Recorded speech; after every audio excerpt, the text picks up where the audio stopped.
Los pares craneales son aquellos nervios que nacen o terminan en el encéfalo, pero que atraviesan algún orificio de la base del cráneo. Son 12 que nacen en diferente lugar y tienen diferente clasificación funcional. Los pares craneales nacen de 3 diferentes estructuras. En el mesencéfalo nacen los pares 3 y 4, en la protuberancia nacen los pares 5, 6, 7 y 8, en el bulbo raquídeo nacen los pares 9, 10, 11 y 12.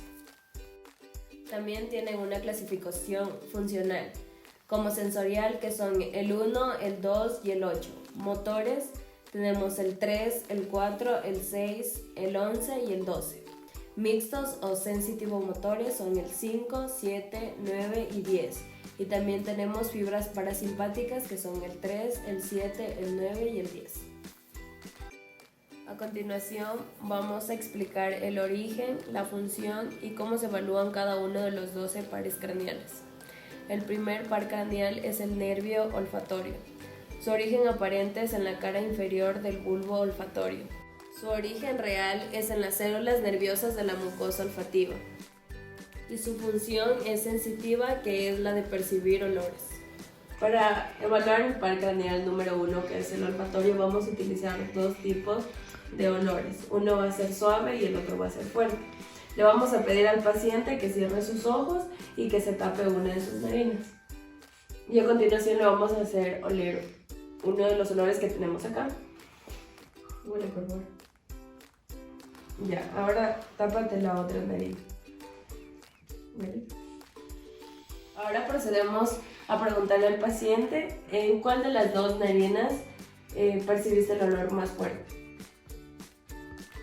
Una vez realizada la prueba del nervio olfatorio en el paciente, podemos dar como resultado que el paciente no tiene ninguna alteración de este nervio, ya que pudo diferenciar ambos olores, del fuerte como del dulce. El segundo par craneal es el nervio óptico. Su origen aparente es en el ángulo anterolateral del quiasma óptico.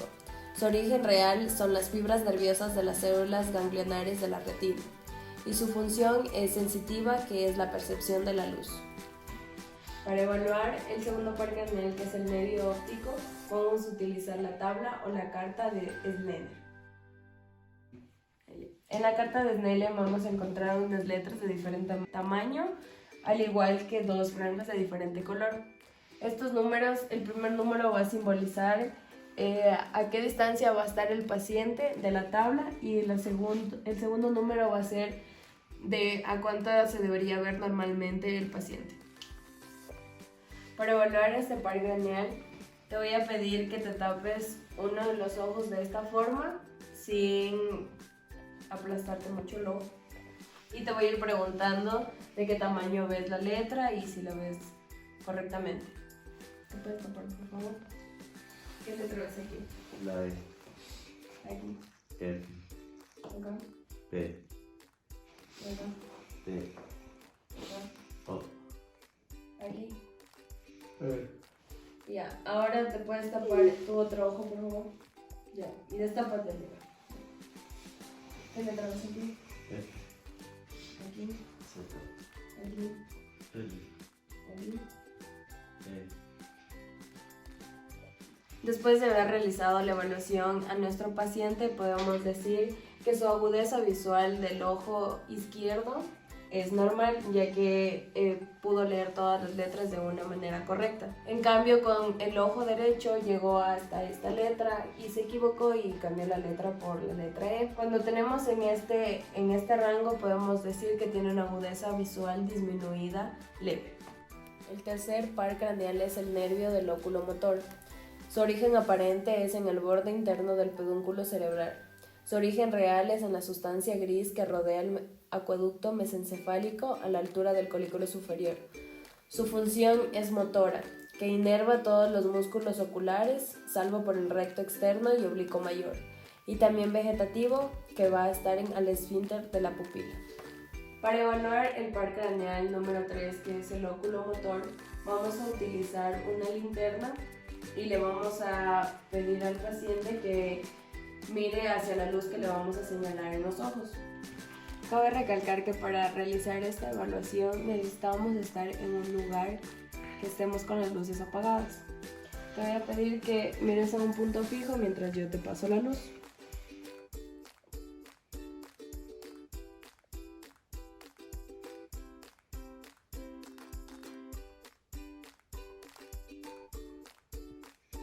Después de haber realizado la prueba en el paciente, podemos decir que su diagnóstico es que su reflejo pupilar es normal, ya que su pupila no se contrajo ni se dilató más de lo normal. Es importante destacar que este par craneal va de la mano del cuarto y del sexto, pero se los está evaluando de manera individual. El origen aparente del nervio craneal número 4, también llamado troclear o patético, es inferiormente al nervio oculomotor, mientras que su origen aparente se da a cada lado del frenillo del velo medular superior. La función de este nervio es mover el ojo de superior a inferior. Este nervio tiene la función de proveer movimiento superior e inferior al ojo. Para poder evaluar este nervio, uno se tiene que situar a 45 centímetros del paciente para que éste siga el movimiento de su dedo de superior a inferior. A continuación le voy a pedir que siga el movimiento de superior a inferior de mi dedo. Esto lo haremos para poder diagnosticar nistagmo, que es un movimiento involuntario del ojo.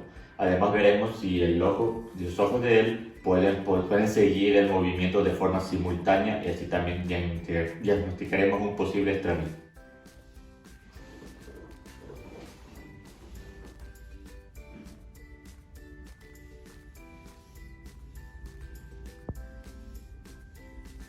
Como podemos ver, el paciente demuestra que puede seguir los movimientos del ojo de superior a inferior de una forma simultánea, por lo que podemos diagnosticar que este paciente no tiene ningún problema con su nervio craneal número 4.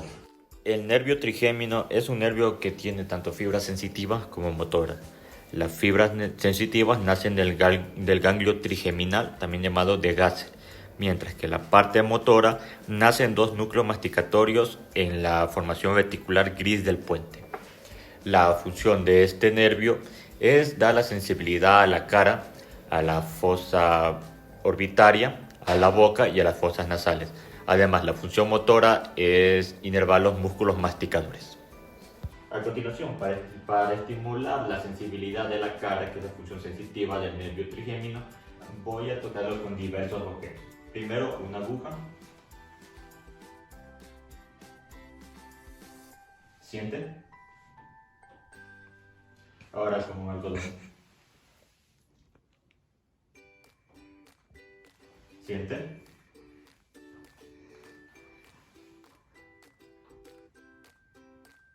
¿Siente?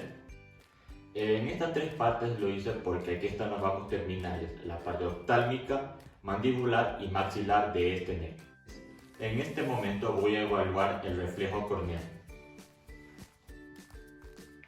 Vemos que el paciente reacciona adecuadamente a esto, por lo que podemos deducir que al menos en la parte sensitiva de su nervio trigémino no hay ninguna afección. En este momento, para evaluar la función masticadora, es decir, la parte motora del nervio craneal número 5, le voy a pedir al paciente que mastique duro y podemos palpar su músculo massetero y su músculo temporal. Vemos que están tensos, por lo que la función masticadora está funcionando de forma adecuada. A continuación, abra la boca, por favor. Ejercemos un poco de presión y de resistencia al momento de que el paciente vaya a masticar. Mastique. Vemos que a pesar de la resistencia, el paciente ha masticado de forma adecuada. Ahora abra la boca y mueva lateralmente su mandíbula. Vemos que el paciente puede hacerlo de forma normal, por lo que la función motora de este nervio tampoco está afectada. Si estuviera afectada, una parte de estos músculos estarían débiles, por lo que la mandíbula no se movería adecuadamente. El par craneal número 6, también llamado abducen, tiene su origen en un núcleo pontino que se ubica en la fosa romboidea a nivel del colículo facial. El origen aparente de este nervio es por el surco bubopontino superiormente a la pirámide. La función de este nervio es el movimiento abductor del ojo. A continuación, para explorar esto, veremos los movimientos laterales del paciente. Esta función será evaluada de la siguiente manera. Voy a mover mi dedo de forma lateral para que usted lo siga con ambos ojos. De forma voy a ver el movimiento simétrico de dichos ojos.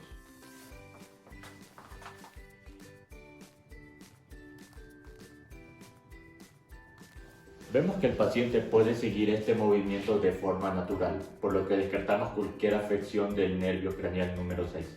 En condiciones normales, el par craneal número 3, oculomotor, el par craneal número 4, que es el troclear, y el par craneal número 6, que es el abducen, se evalúan de la misma manera y al mismo tiempo. El séptimo par craneal es el nervio facial, que tiene como origen real una raíz sensitiva que nace del ganglio geniculado, una raíz motora que nace de la sustancia reticular gris del puente y una raíz vegetativa que nace del núcleo lagrimal y del núcleo salival superior. Estos núcleos se encuentran posteriores al núcleo motor. El origen aparente del séptimo par craneal es el surco bulbopontinuo en fosita lateral. Las funciones del séptimo par craneal son: en lo motor, inerva los músculos de la cara; en lo vegetativo, inerva las glándulas submaxilar, sublingual y lagrimal. También tiene una porción sensorial que inerva los 2/3 anteriores de la lengua y el velo del paladar. Para evaluar el séptimo par craneal o el nervio facial, vamos a necesitar que el paciente realice ciertos movimientos. Por ejemplo, necesito que eleves las cejas. ¿Correcto? Ahora le vamos a pedir que cierre fuertemente los ojos. Bien. Ahora frunce el ceño.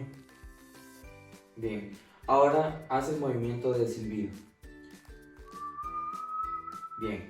Como podemos ver, el paciente tiene la parte motora del nervio facial de una manera correcta, ya que puede ejercer todos los movimientos gestuales de la cara. Para evaluar la parte sensitiva del nervio facial, vamos a utilizar diversos sabores en la parte de la lengua específica para cada sabor. Por ejemplo, vamos a empezar con el sabor dulce. Tomaremos un hisopo con un poco de azúcar diluida en agua y colocaremos en la punta de la lengua del paciente. Le pediremos que, sin introducir la lengua de nuevo, nos diga si puede identificar el sabor o no. Bien, luego procederemos con el siguiente sabor. Antes de evaluar el siguiente sabor, vamos a pedirle al paciente que se enjuague un poco la boca con agua limpia. Para evaluar el sabor salado, vamos a introducir igual un hisopo con sal diluida en agua en la parte lateral de la lengua. Y de la misma manera vamos a pedir que, sin introducir la lengua, nos diga si siente o no siente el sabor. El octavo par craneal o nervio vestíbulo coclear tiene como origen real el nervio coclear, que nace del ganglio coclear o de Corti, y el nervio vestibular, que nace del ganglio vestibular o de Scarpa, ambos en el oído interno. El origen aparente es el surco bulbopontinuo en fosita lateral. Este se encuentra lateral al facial e intermedio. Tiene una función sensitiva de controlar la audición y el equilibrio. Para evaluar el par craneal número 8 o vestíbulo coclear es necesario evaluar su parte sensitiva, y esto lo haremos a través de la prueba de Rini, para la cual necesitaremos usar un diapasón, el cual primero haremos vibrar en nuestra muñeca y luego colocaremos en la apófisis mastoides por detrás de la oreja. Luego pediremos que el paciente nos diga hasta dónde escucha la vibración del diapasón, y posteriormente, sin volver a hacer sonar, haremos y apegaremos el diapasón al oído, esperando que por vía aérea se tenga una mejor conducción del sonido.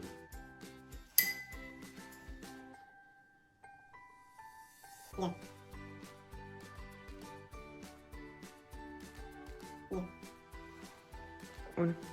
En caso de que no exista una conducción del sonido por vía aérea, vamos a tener que proceder con la prueba de Weber, que consiste en hacer vibrar el diapasón y colocar en la frente del paciente. Y hay que preguntar si es que el sonido se lateraliza o si es que es uniforme en ambos lados. Uniforme.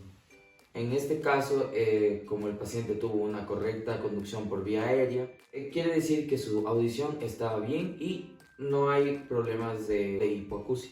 También es necesario evaluar la rama vestibular, la cual está encargada del equilibrio. Para eso vamos a pedir que el paciente esté de pie y se coloque de manera lateral, que extienda sus brazos y nosotros vamos a colocar nuestro pie de apoyo entre sus dos piernas y el paciente deberá hacer la cabeza hacia atrás.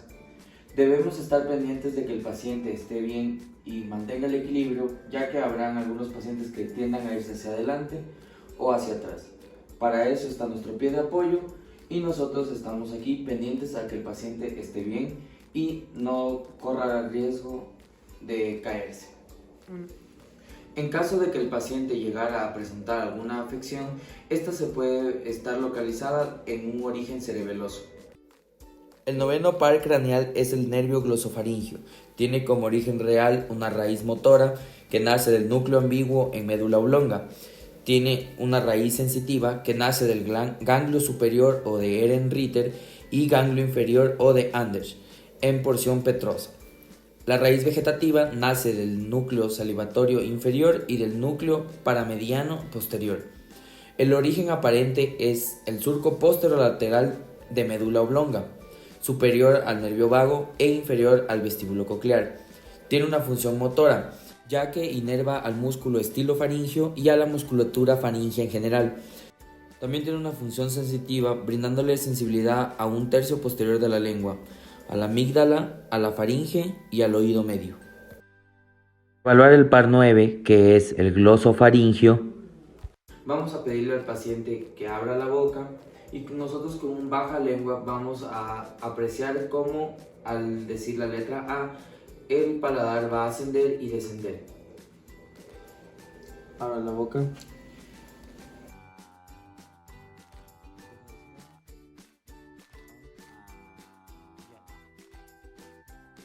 El par craneal glosofaringio va a estar encargado de la elevación del paladar y además el reflejo nauseoso. A continuación vamos a hablar del par 10, también conocido como vago o nervio neumogastroentérico. Su origen real se divide en tres partes: motora, sensitiva y vegetativa. La motora proviene del núcleo ambiguo, la sensitiva proviene del ganglio superior o yugular y del ganglio inferior, o también conocido como plexiforme, y la vegetativa proviene del núcleo dorsal del vago.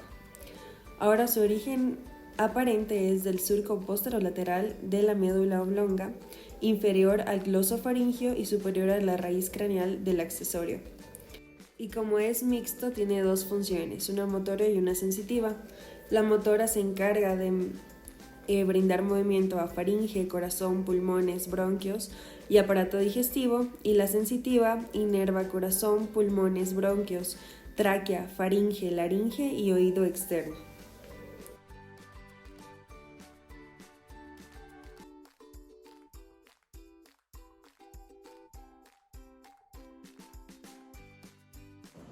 Para evaluar el par 10, el nervio vago o el nervio neumogastroentérico, por lo general se le pide al paciente realizar la fonación, es decir, hablar normalmente y ver hacia dónde se dirige su tonalidad de voz. Por favor, di cualquier cosa. Cualquier cosa. Ya. Perfecto. Ahora también se puede evaluar en la deglución, debido a que este nervio está relacionado en la segunda y última fase de la deglución. Por favor, toma un poco de agua. Listo. Como se puede ver, no hay ningún problema. Entonces, todo en este par se encuentra correcto.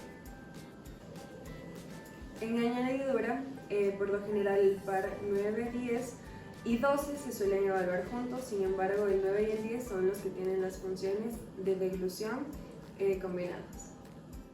El par 11, también conocido como nervio accesorio o espinal. Su origen real tiene dos raíces, una raíz espinal y una raíz craneal.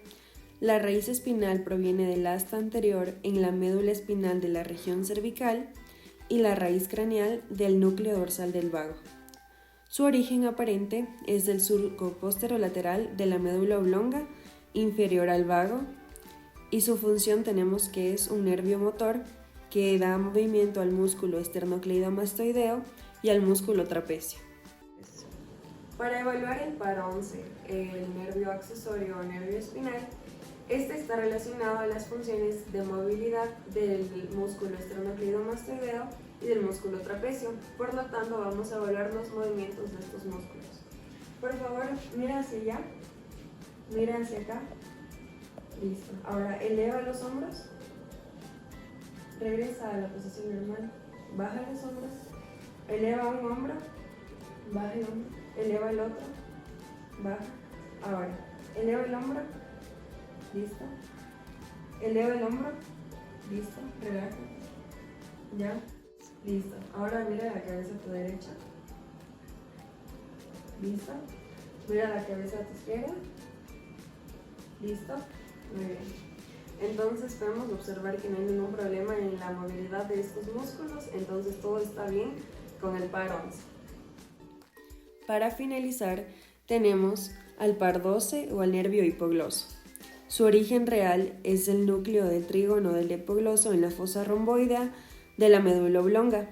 Su origen aparente es del surco anterolateral de médula oblonga y como función tenemos que es un nervio motor y da inervación a los músculos de la lengua y a los músculos acintados. Para evaluar finalmente el par 12 o nervio hipogloso, el paciente tiene que repetir los siguientes fonemas: R, R, L, L, T. T. Perfecto. Ahora, por favor, saca la lengua. Listo. Ahora haz este movimiento repetidas veces. Perfecto. Ahora, contrae la lengua contra una de las paredes de tu mejilla. Hacia el otro lado. Perfecto. Saca la lengua y dirígela de lateral a lateral. Listo. Entonces, como podemos observar, en el paciente no se ve ninguna afectación y todo es normal. Gracias por ver nuestro video. Suscríbete al canal.